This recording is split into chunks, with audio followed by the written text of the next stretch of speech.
Welcome to this tutorial. In today's lesson, we'll walk step by step through creating a professional design, starting from the basic circles all the way to the final polished result. Follow along carefully, and by the end, you'll have a complete design ready to use. And you will learn a lot of tips and tricks. The first step we're going to take is analyzing the design we'll be working on. According to the design shown in front of us, it consists of two circles, an inner circle and an outer circle. These circles are arranged in a complete circular layout. If we consider every two opposite shapes as a single unit, then the entire design can be divided into three main sections, each distributed evenly across three angles of the circular layout. Now, if we zoom in on the design, we can see that in every two side-by-side units, the outer circle of one is in direct contact with the inner circle of the other. By completing the full circle, we can observe more clearly that the larger outer circle and the smaller inner circle are touching precisely at their edges. And on the opposite side, it's exactly the same. We'll start by drawing the first circle, the central one.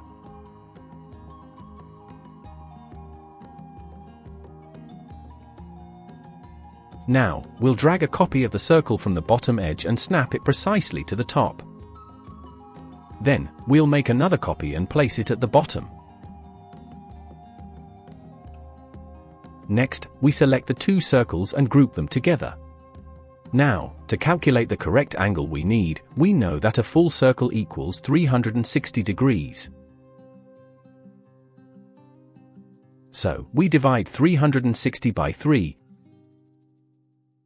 which gives us 120. That's the rotation angle we'll be using. We select the shape, make a copy, set the angle to 120, and then press Enter. Create another copy, enter plus 120 in the rotation field, and press Enter to apply it. Now we can see that the circles are perfectly arranged around the central circle. This circle now serves as the central guideline for the design we're working on. We need an outer circle and an inner circle, both equally distanced from the central guideline, in order to create the desired shape. Ungroup the shape, select one of the circles. From the toolbar, choose the Contour tool. Now, from the menu, select Outside Contour and adjust the value as required. In this example, I'll adjust it to 8 mm. Right-click the shape and choose Break Contour Apart. Now, select the main circle again and choose Inside Contour with the same value. Now, based on the shape in front of us, the central circle needs to be reduced. To calculate the distance accurately, we do the following. We select the two-point line tool and draw a line from the edge of the central circle to the edge of the outer circle. As expected, the value is 8 mm. Now, the reduction of the central circle will be 8 mm from the top and 8 mm from the bottom. Therefore, we subtract 16 mm from its actual measurement.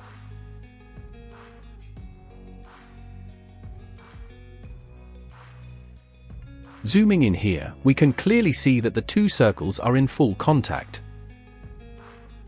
Now, we remove the extra shapes that were only used to define the main design. We repeat the same steps to duplicate the main shape around the central circle.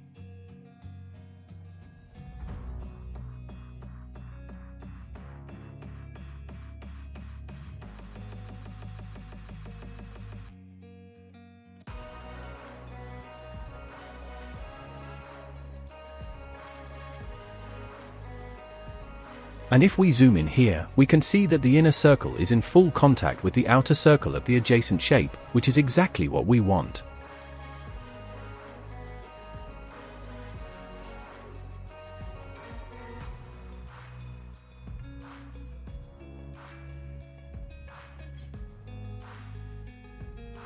Now, going back to the main design, we can see that we only need one unit of the shape to repeat around the central circle.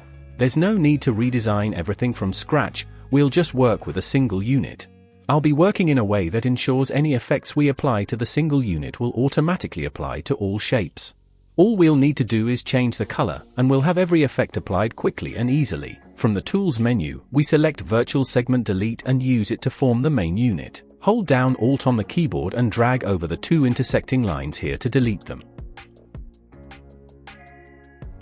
Select Smart Fill and click on the unit to create shape.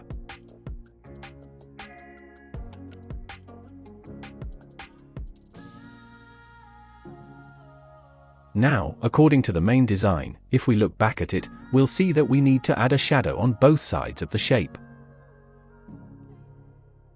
To do this, we select the 2-point line tool and draw 2 lines to define shapes on the opposite sides. Using Smart Fill, we create these 2 shapes.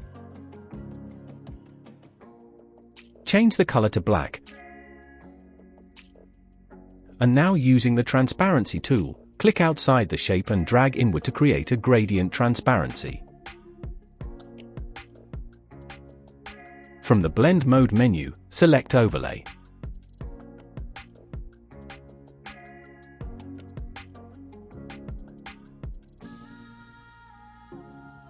Repeat the same steps for the other shape.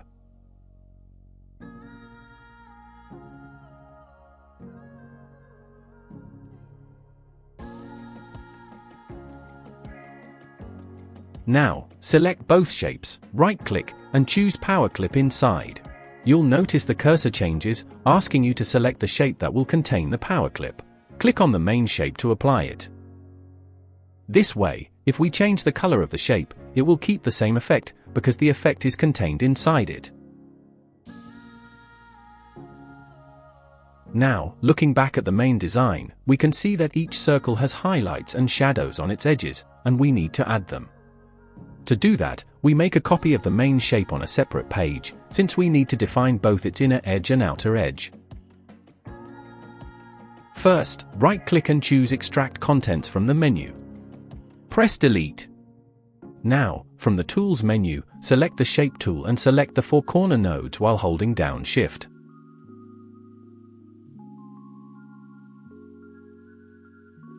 Now, after selecting them, click on Break Curve. As you can see, there are lines drawn over the shape that we don't need. They indicate that the shape is an empty frame. To remove them, right-click, Frame Type, then Remove Frame. Now, select the shape, right-click, and choose Break Curve Apart. Select both edges and press Delete. Now, as we can see, we've got the inner edge and the outer edge as 2 separate lines. Increase the line thickness. Now we'll start working on the inner edge, so we select it. Make a copy, then go back to the main shape and paste the copy.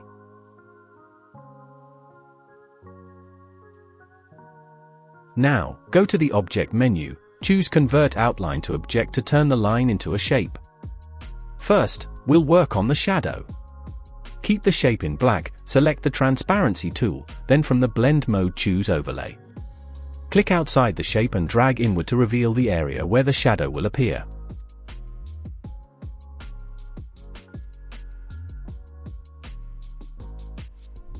Now, to create the highlight, make another copy of the same line. Change its color to white. And use the Transparency tool to reveal it from the opposite side.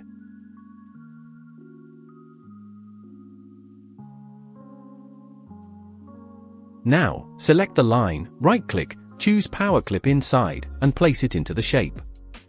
Then repeat the same step with the second line.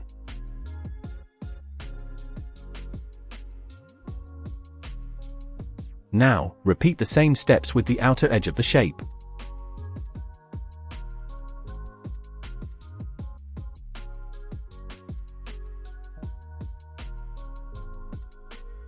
The only difference is that it will be reversed. The shadow will take the place of the highlight, and the highlight will take the place of the shadow.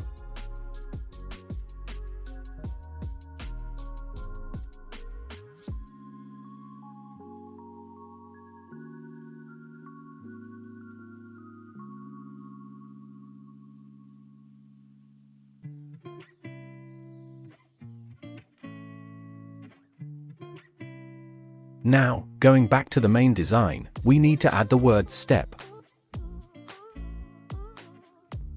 To do this, use Smart Fill, create the central circle of the shape and scale it.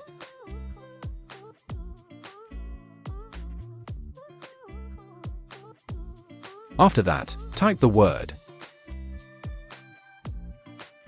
Now, select the word, hold Shift and select the circle, then go to the text menu, choose Fit Text to Path. Go to the Object menu, choose Break Text Apart to separate the text from the path.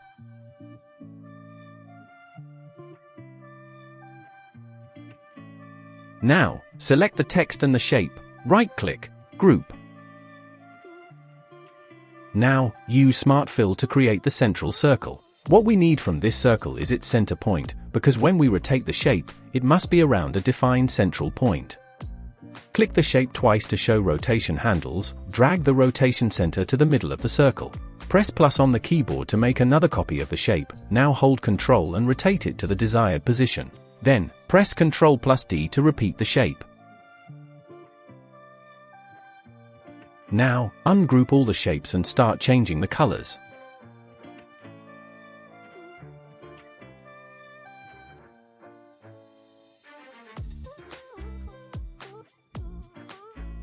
Now we can change the text.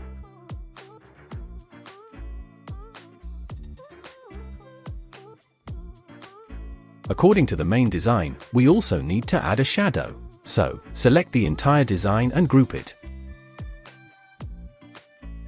Then, using the Shadow tool, add the shadow and adjust its color and spread.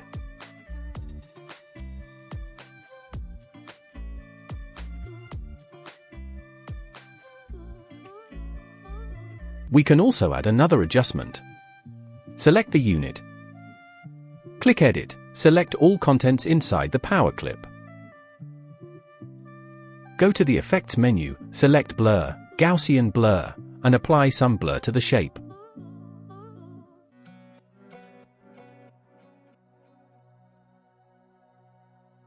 Or you can just leave it as it is.